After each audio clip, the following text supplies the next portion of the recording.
Assalamu alaikum wa rahmatullahi wa barakatuh, and welcome back, viewers, brothers, sisters watching at home. You're with me again, Real Talk. And joining me is Father Gerard Vincent Barry, parish priest, amongst other things, in Blackburn, works in hospitals, if I'm not mistaken, has done travelers chaplaincy and many other things, including his walking talking encyclopedia brain, which I'm going to pick on today and ask him difficult questions about Christianity, Islam, and obviously the issues that we have in common and in difference, and what he has to say about these things. So Father, we were talking, you've explained Roman Catholicism and what it is, or what the church is, and why people call themselves Catholics. A lot of the viewers at home right now will be wondering, hold on a second, Roman Catholic, okay, so what's the Church of England? And my son or daughter or so-and-so goes to the school that says a Roman Catholic school or a Church of England. What is the difference between you and the Church of England? The simplest way of putting it is that the Church of England is a state church, if you will. It's a church that was originally part of the Catholic Church, and then in the 16th century, as part of the Reformation, it broke away from the Catholic Church. It was at the time of Henry VIII when the division first started, an argument with Rome about authority. The king wanted to have his own authority in this country. And originally, Henry would have considered himself still Catholic. So the actual reforms of liturgy, reforms of belief came along a little bit later. But it became a Protestant and Reformed church in the 16th century, lost the link with Rome, considered themselves led by the monarch as the head of the church. It was a battle, if you will, about authority. And the Church of England broke away those years ago. So when you go into, for example, if you were visiting, or if viewers were visiting France or Italy, they'll see very old churches that look like the old churches in this country. Mm-hmm. The difference is the old churches in France or Italy will be Catholic. The old churches in this country now will be Church of England, but they would have originally have been Catholic churches. So it broke out as a Protestant church. Protestant means to protest against.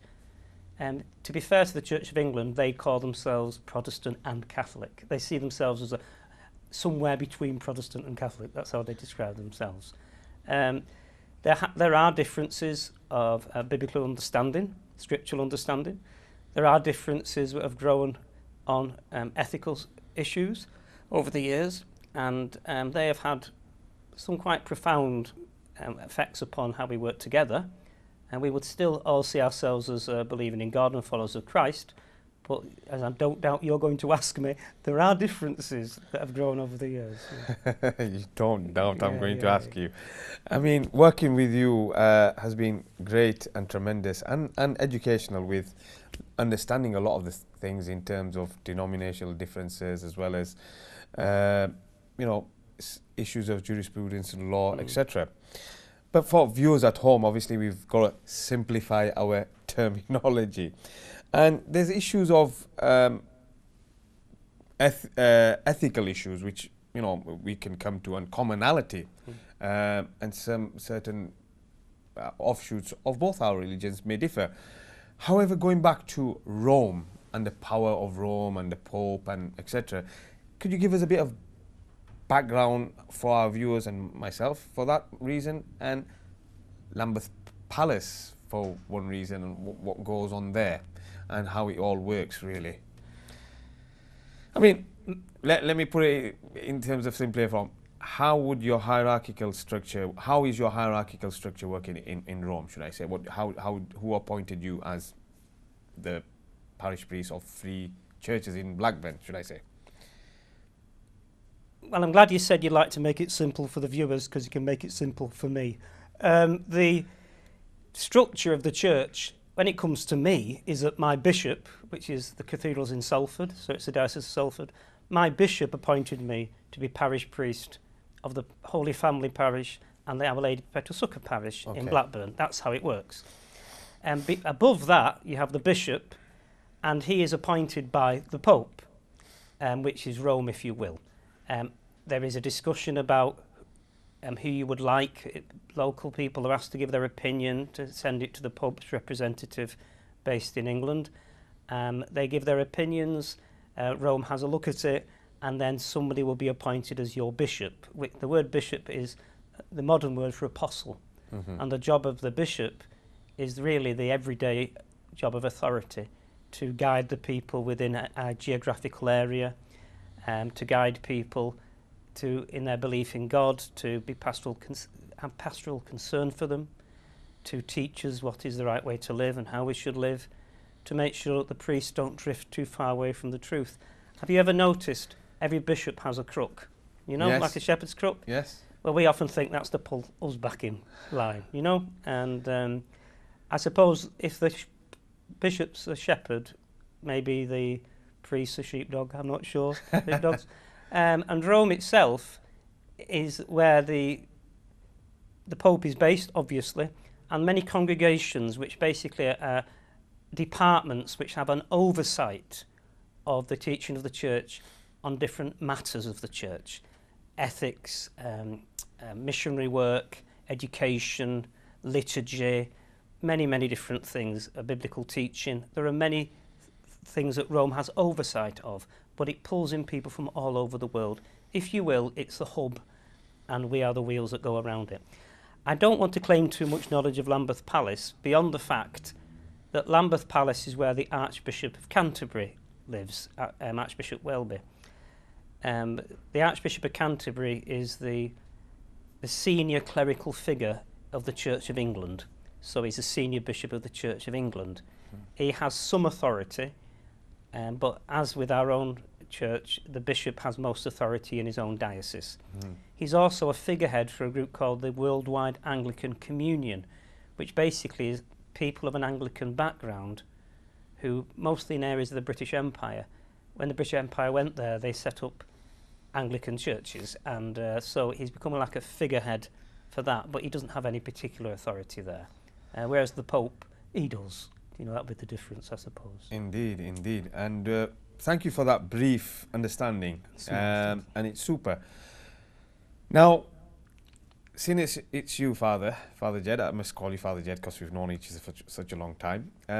We can either take the easy option, which is the commonalities, or the difficult ethical issues, and sometimes many of our communities, even the learned scholars, would brush and sweep under the carpet. Okay. But it's seen as though it's me and you, and we've worked for 11 years together, and I'm sure we can work together. Let's look at some ethical issues and difficult questions asked in our communities, asked to me, asked to you, asked to many of our colleagues, of certain issues, of topical issues which are always burning.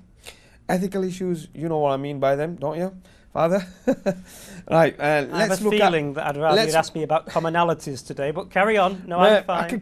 I'm going to call you back. You're not going okay. anywhere without coming back again. But we're looking at some ethical issues of where the church and the masjids or the imams and the muftis and whoever they are, whether they're bishops, they struggle, they have problems, contemporary issues like euthanasia, abortion, homosexuality, and the list goes on.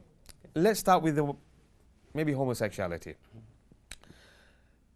Many Muslims would feel or think Christians are no longer Christians, or Christians have moved away from the book, or Christians' teaching is so on. Without knowing Christianity, I must add quickly, we'll say that, they practice homosexuality, or they say it's okay, or it's not okay. Or I must say these are people's feelings and perceptions and opinions. I'm going to ask you your religious edict, fatwa, if I may call it, and tell me what you feel or think about this particular issue. I don't issue edicts or fatwas. I hasten, in case my bishop's watching. The teaching of the church is clear. When it comes to issues which I suppose in one way you're referring to, such as same-sex marriage, for example, the teaching of the church and scripture is that marriage is between a man and a woman, and that's it. I mean, that's quite clear. On the issue of homosexuality, it's more an issue, I suppose, of homosexual activity that people are thinking about. And the teaching of the church is that sexual life belongs within marriage. And of course, marriage is between a man and a woman. Now, if you're somebody who's homosexual who wishes to have a sexual life, that's a difficult thing to cope with, or to live with. And the expectations laid upon you are quite heavy. And so, but the church would teach that sexual activity belongs within marriage, and that's it. So homosexual activity would be the issue for the church, if you will. And people often get confused because there's a phrase used about intrinsic disorder, and you'll have people say, you're saying that my son is intrinsically disordered, or something like that. It doesn't say that. It is, of course, technical language, but it talks about homosexual activity rather than the person. But we would say exactly the same about any sexual activity outside of marriage, that it's not ordered correctly. It doesn't help you then if you have no option, you may believe that you're homosexual.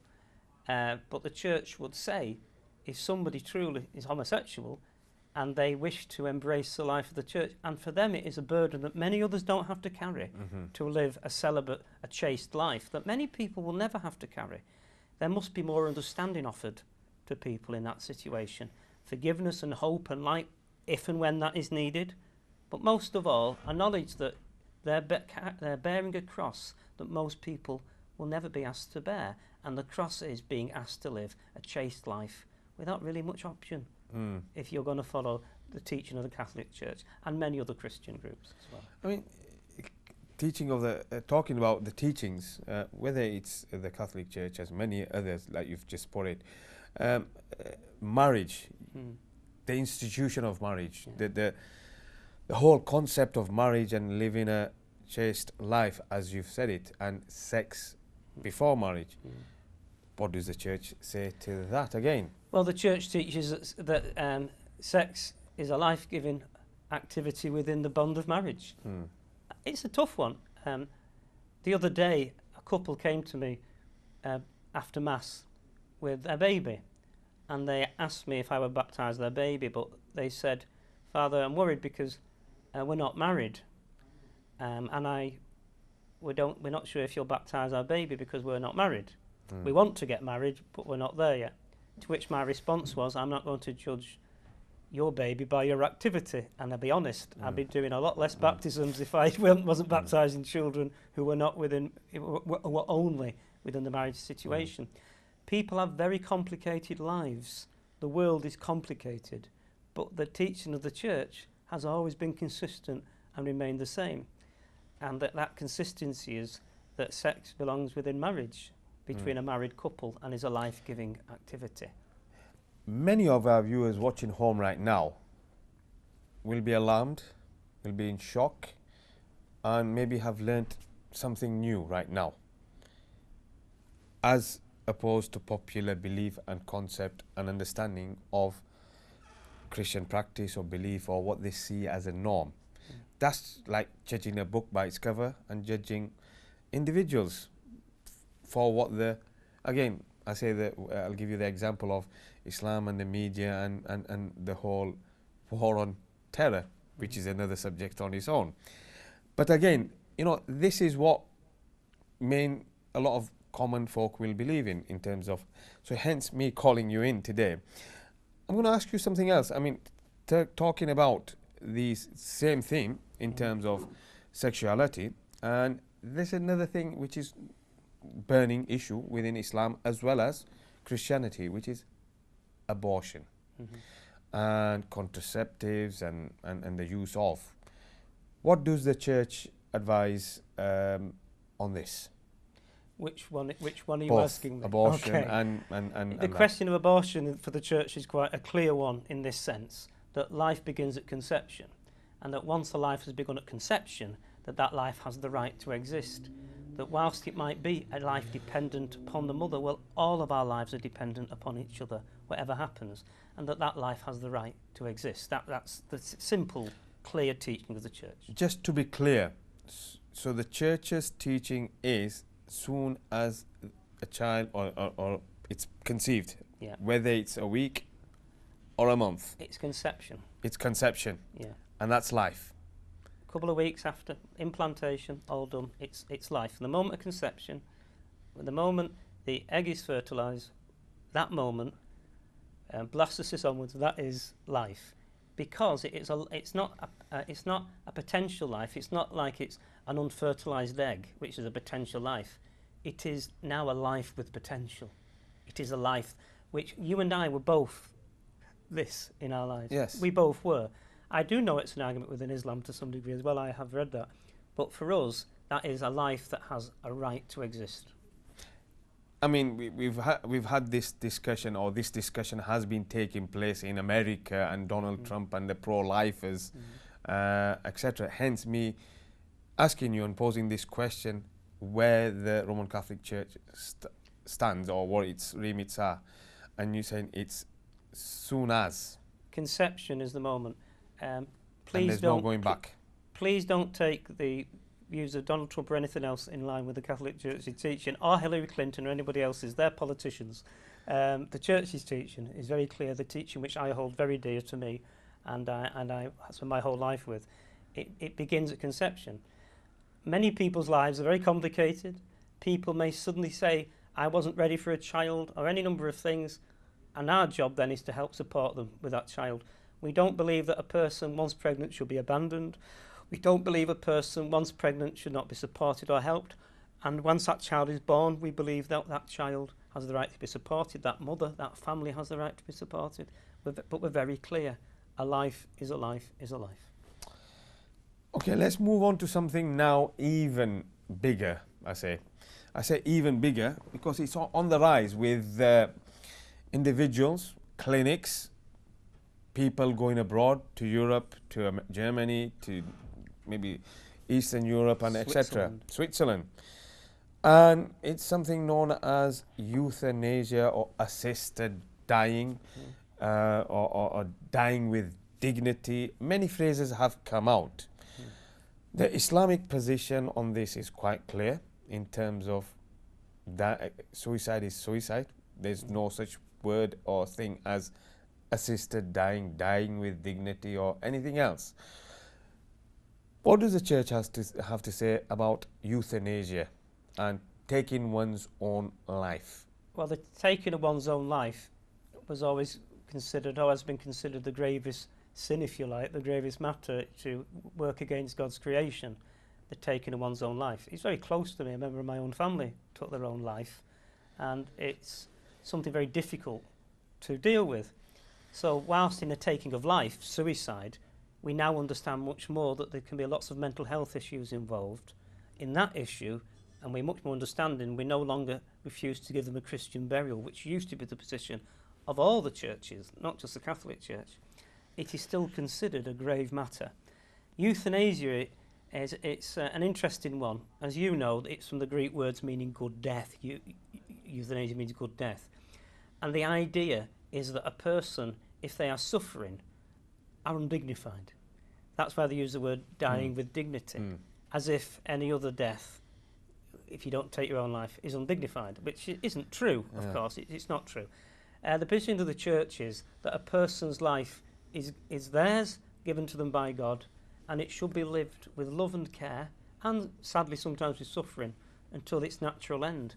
The problem we now have, which I think is perhaps where you were going with this, is that we now have got to a position where things that would once have killed a person don't anymore.